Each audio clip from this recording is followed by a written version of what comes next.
En regardant sa blanche bavolette et ses grands yeux au fond d'un capot noir, dirait-on pas un lutin qui vous guette lorsque rieuse elle passe le soir? La reine en virait son corsage, la rose jalouse son teint, et le rossignol au bocage imite son joyeux refrain. Cet homme, c'est Claude Onfray. Il était un des derniers charpentiers de marine.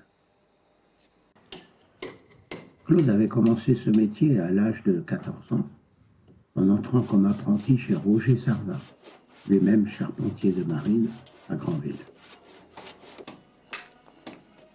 Autrefois, l'enseignant, c'était le patron. Celui-ci repérait les bons éléments, travailleurs, habiles et courageux. Claude Onfray fut un bon élève et sut acquérir avec les années à la fois la confiance, l'amitié, la tendresse et le savoir de son maître. Que personne ne s'y trompe, c'était un enseignement complet. En accompagnant Roger Servin dans ses démarches, il apprit par exemple à regarder, observer et comprendre comment reconnaître les forces d'un arbre.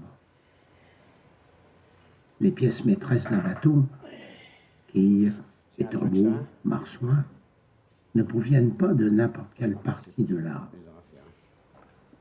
Claude Onfray, par expérience, savait où les y trouver.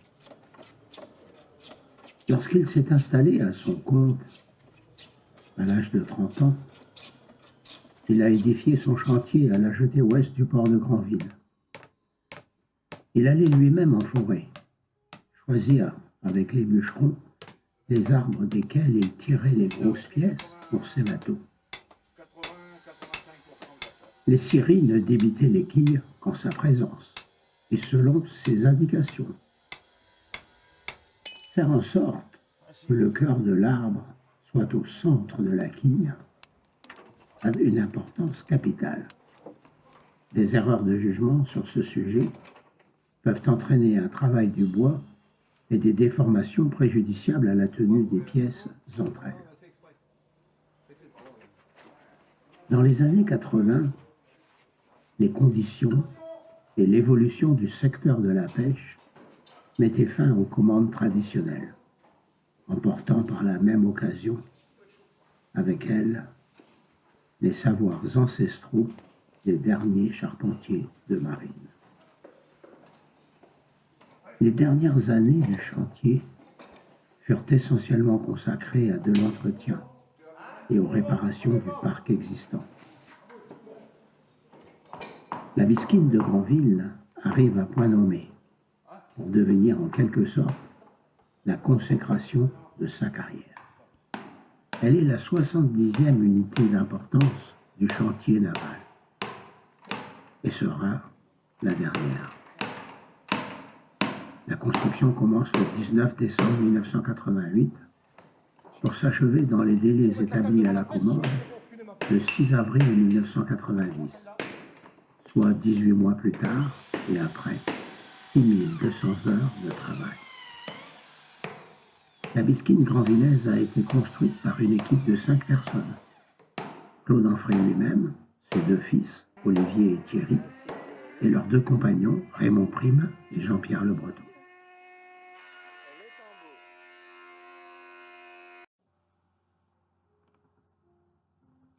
Les gabarits que l'on a vus plus tôt, suspendus sur les murs, sont la projection de toutes les grosses pièces du navire. Elles sont obtenues depuis le plan. Avant de commencer la construction, le charpentier installe sur le sol une grande table de traçage. Il reproduit sur cet espace, à l'échelle réelle, le plan qu'il a fait du bateau. Le charpentier relève, dessine et découpe tous les gabarits, qui serviront ensuite à la production de toutes les grosses pièces.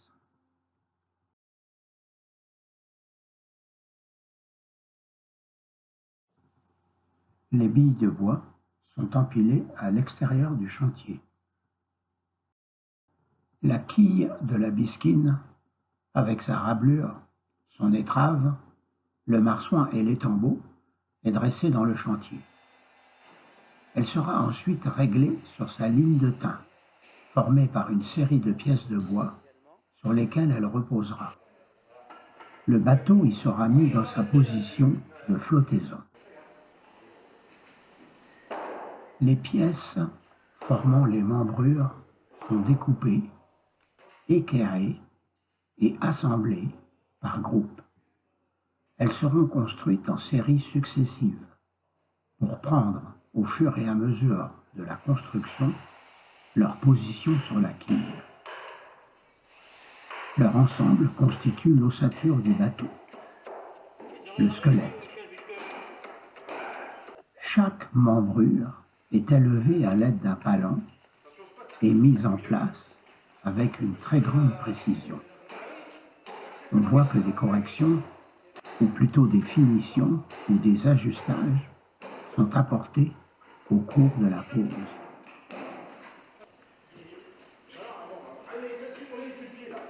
Ici, on s'apprête à poser une membrure.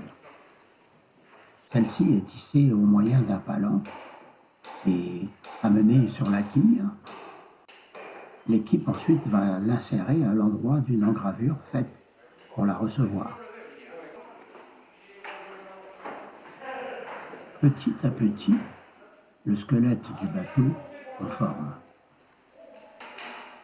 À l'intérieur, on se croirait dans le ventre d'une baleine.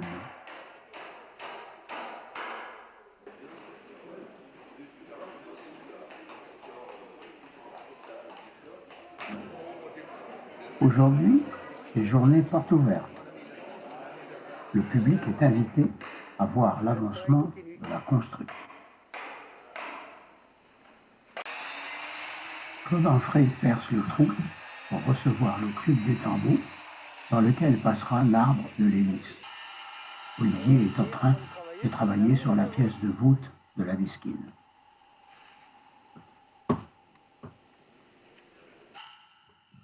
On engrave des enclavures sur la quille qui vont recevoir les pieds de membrure. Il faut ensuite s'assurer, au moment de la pose, de la parfaite jonction des pièces. Aussi, on ne le voit pas sur le film, mais une peinture au minium de plomb est allongée avant toute jonction entre les morceaux. Le minium de plomb garantit une protection du bois pour son exposition à l'humidité.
On fixe sur les membrures des règles qui permettent de les ajuster et de les séparer très également et régulièrement sur toute leur hauteur.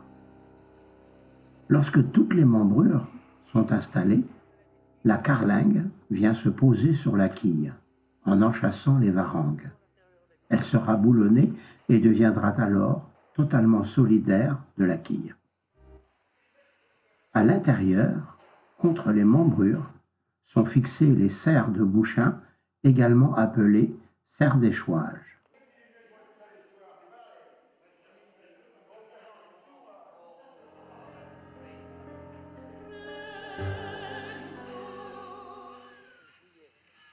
Commence maintenant le bordage de la bisquine.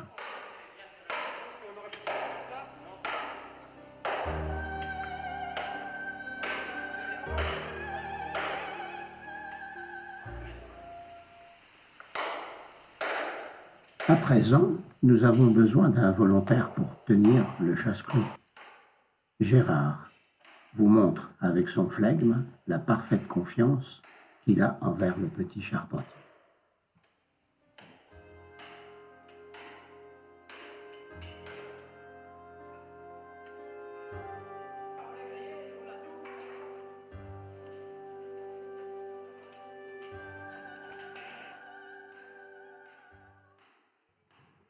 Le bordage d'un bateau se fait progressivement. On commence par les bas et les hauts. En bas, on pose la virure de galbord. Elle s'emboîte dans la quille par une rablure taillée à cet effet. La virure de ribord est la deuxième virure en contact avec le galbord. Ces deux virures ont une forme très particulière et subissent une torsion importante. C'est une partie très délicate de la construction.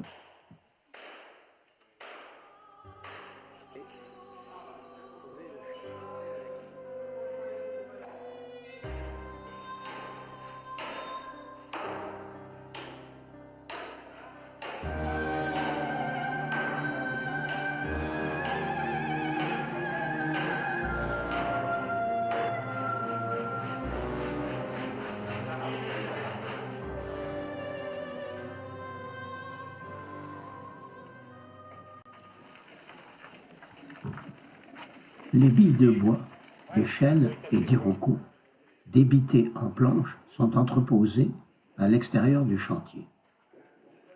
La scène de transport de bois montre que la manipulation des pièces de bois qui permettent de produire les morceaux de la bisquine est à elle seule un gros travail et nécessite des bras solides.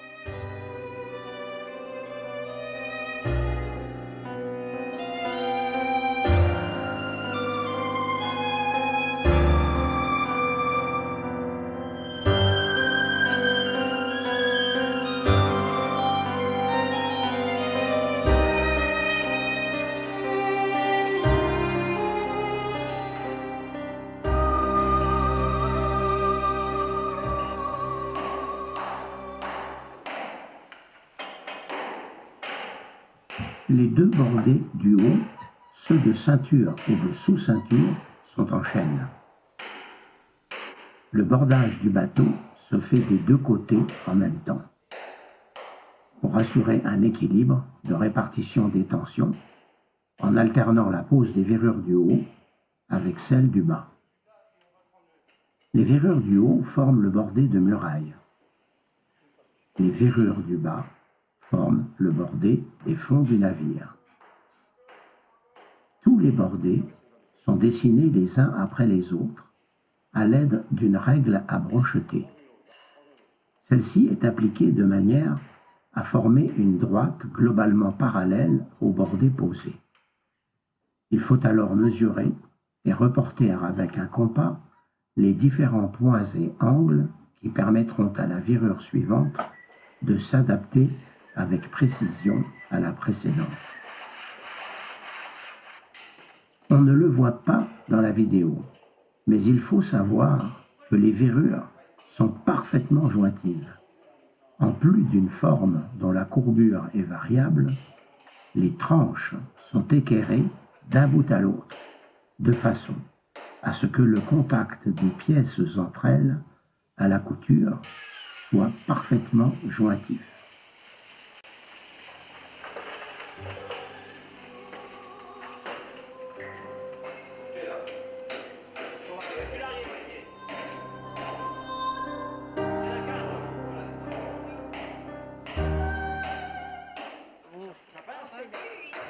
Le passage au chantier d'une vieille Granvillaise revenant de la grève avec quelques crabes m'inspire ce commentaire.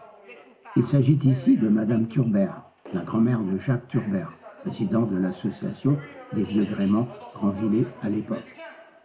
Chaque jour, le chantier avait son lot de visiteurs, apportant leurs petites histoires de la vie grandvillaise locale.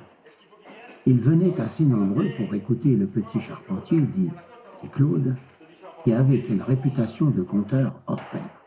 Les histoires n'étaient pas toujours inédites, mais pour le conteur qu'il était, c'était le plus souvent de l'incroyable, du jamais vu.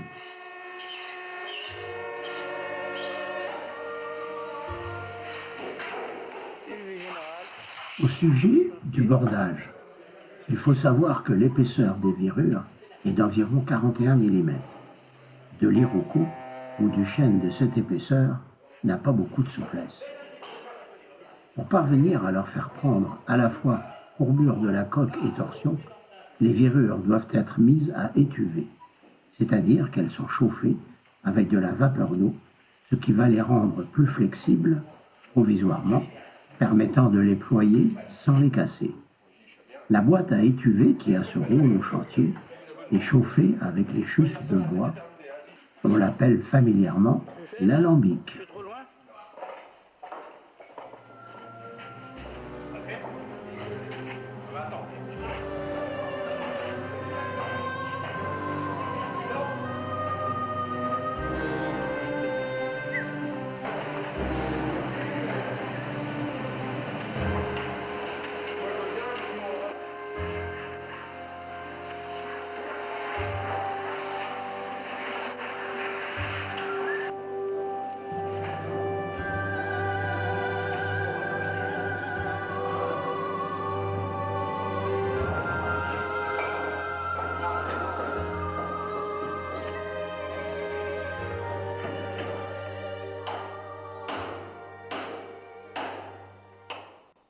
La coque prend maintenant sa forme définitive. Elle est d'abord rabotée et poncée, ensuite il faut la calfater. Cela consiste à remplir toutes les coutures de toutes les pièces jointives sur tout le pourtour du bateau, de la coque et du pont, avec de l'étoupe et du coton à l'aide de différents fers à calfat. Le calfatage contribue à la solidité du bateau. Il bloque les bordés entre eux et permet à la coque de résister aux efforts de cisaillement. À la suite du calfatage, on procède au masticage des joints de coque et à celui des têtes de clous. Le masticage est mélangé à de la poudre de minium de plomb, ce qui contribue à le faire durcir.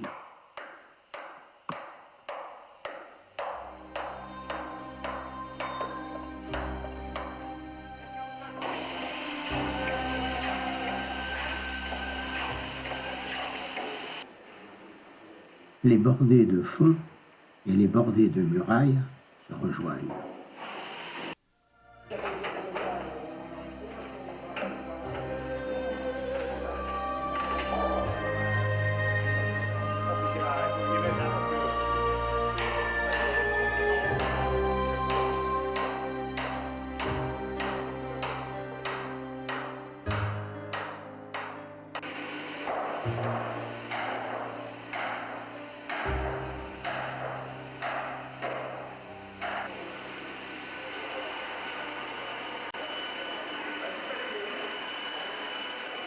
La virure de Bouchain est la dernière posée.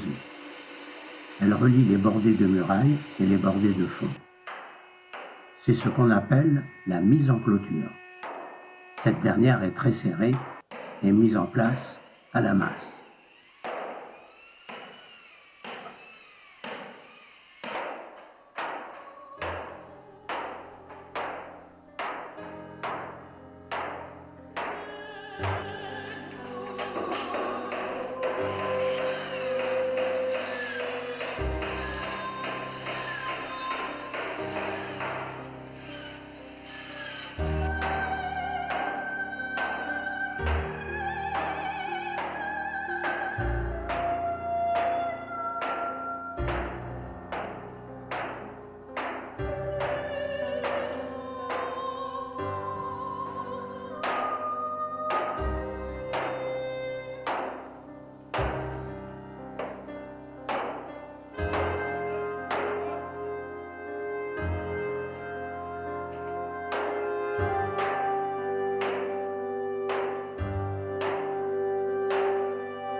Lorsque la coque est entièrement bordée, on fixe sur l'intérieur des membrures la serre bouquière. Sur cette dernière seront appuyés et fixés les barreaux de pont. La serre bouquière est la ceinture intérieure du navire.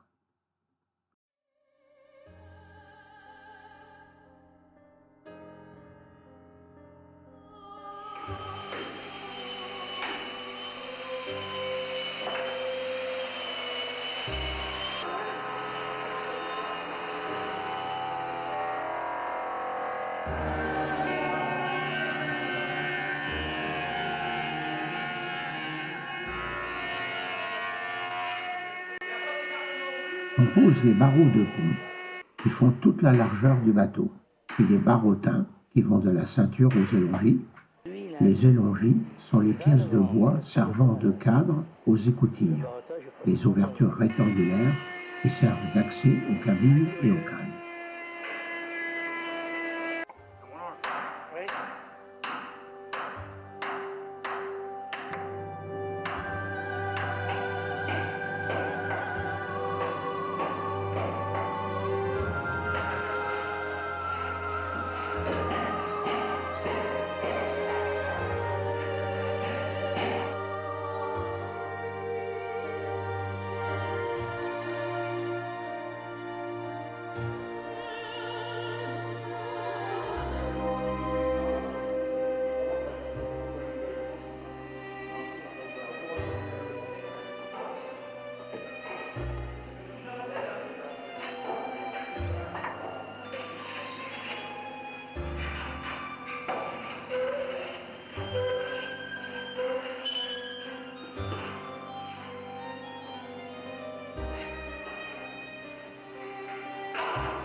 Commence alors la pose du pont qui est cloué et bouchonné, c'est-à-dire que les trous sont recouverts et bouchés par des petits cônes de bois collés avec de la grès. Les coutures entre les lattes du pont seront ensuite calfatées et recouvertes avec du bré, une sorte de goudron végétal.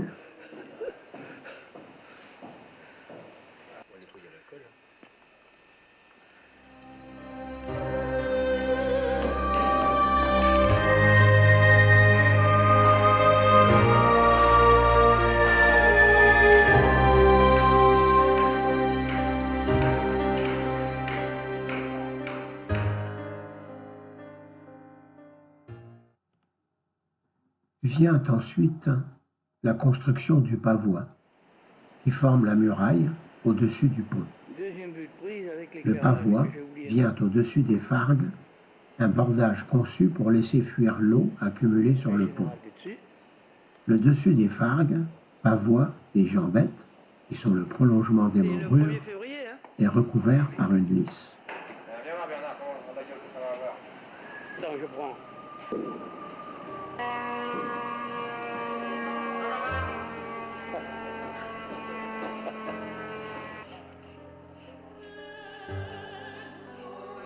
Aujourd'hui, 23 février, traçage de la ligne de flottaison, vernissage du capot.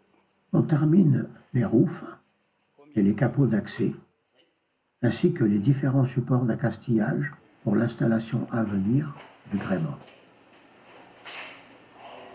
Réalisation du gouvernement.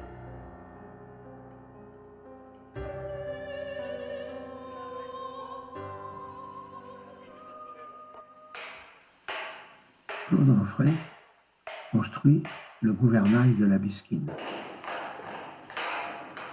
C'est un assemblage de bois massif.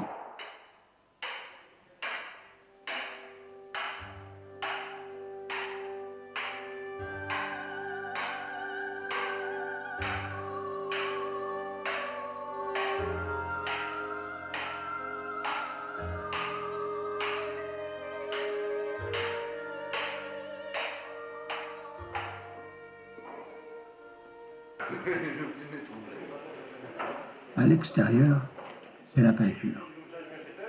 Regarde le gars là, qu'on voit un petit peu les têtes. Couchette terminée.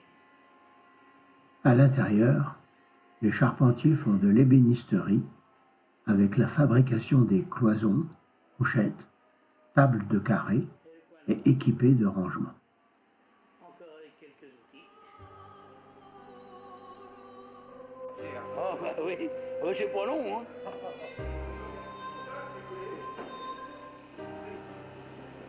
Et au-dessus du gouvernail. Et une nuit générale de la Bisquine. C'est la fabrication de la barre de gouvernail. Tu l'as mis debout à côté de toi. À l'intérieur, on voit aussi l'installation du lest de la Bisquine. L'hélice.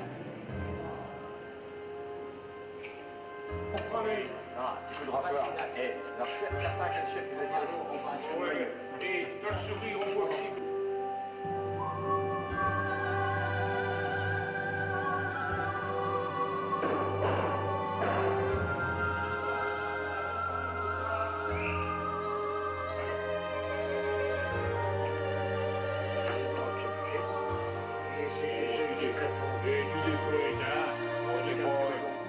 J'ai regardé celui-là à qui j'ai dit.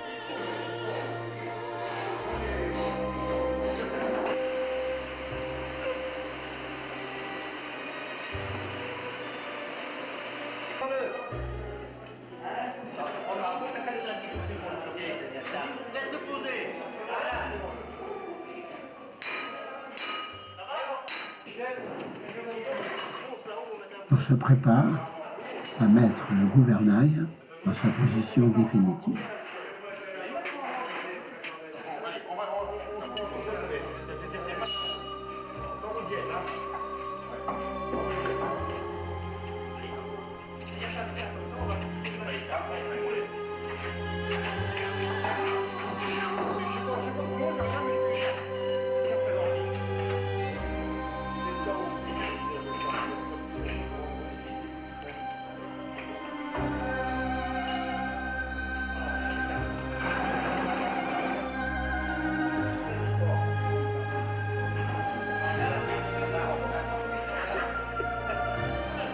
Tu vas dire. C'est régional parce que le FR3 est en grève. Certains cas aussi d'ailleurs.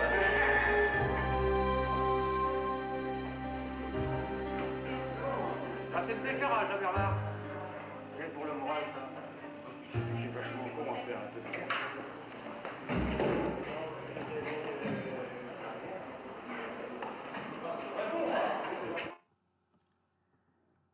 La Grand-Villaise est maintenant prête. On la devine impatiente. Elle est libérée de ses épountires et se prépare pour rejoindre la mer.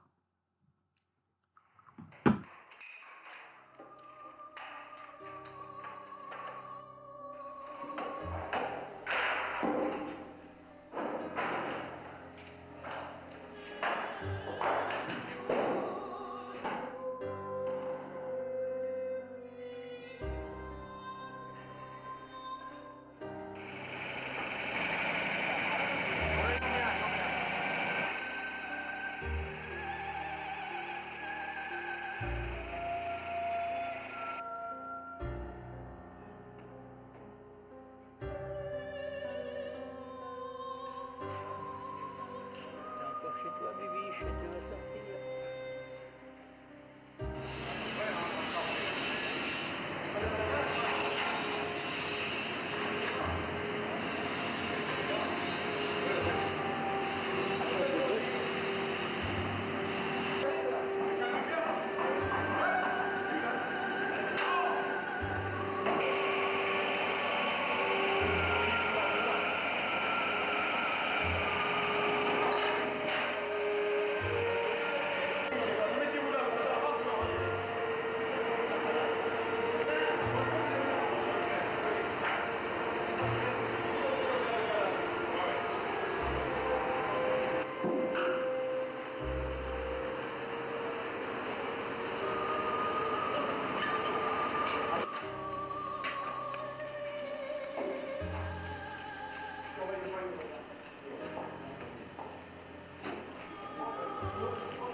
Moi, je peux avoir des batteries, genre comme ça.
Ils ont été appelés.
On est un petit peu épaté par ceux qui ont construit tout ça quand même.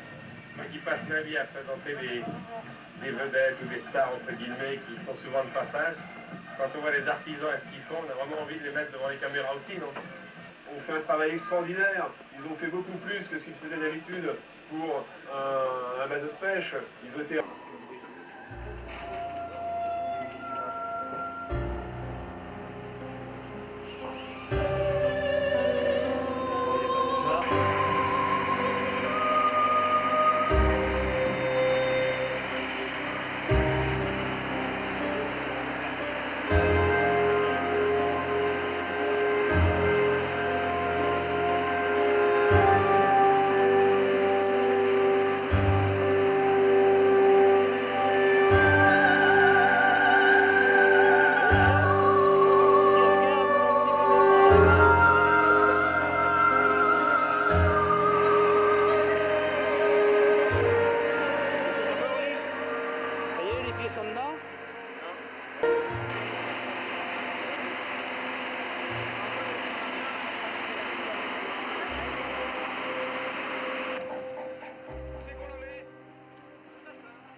en regardant sa blanche bavolette et ses grands yeux au fond d'un capot noir.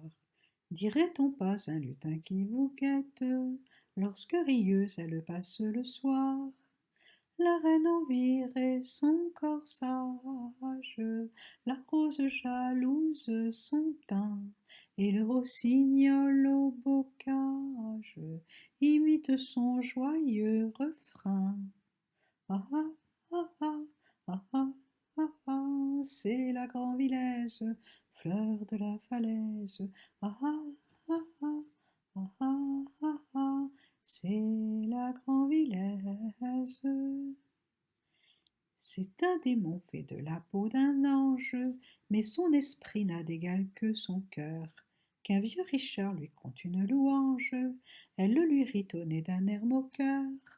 Mais qu'on lui parle de misère, de veuve en pleurs ou d'orphelin, son rire se change en prière, au pauvre elle donne son pain.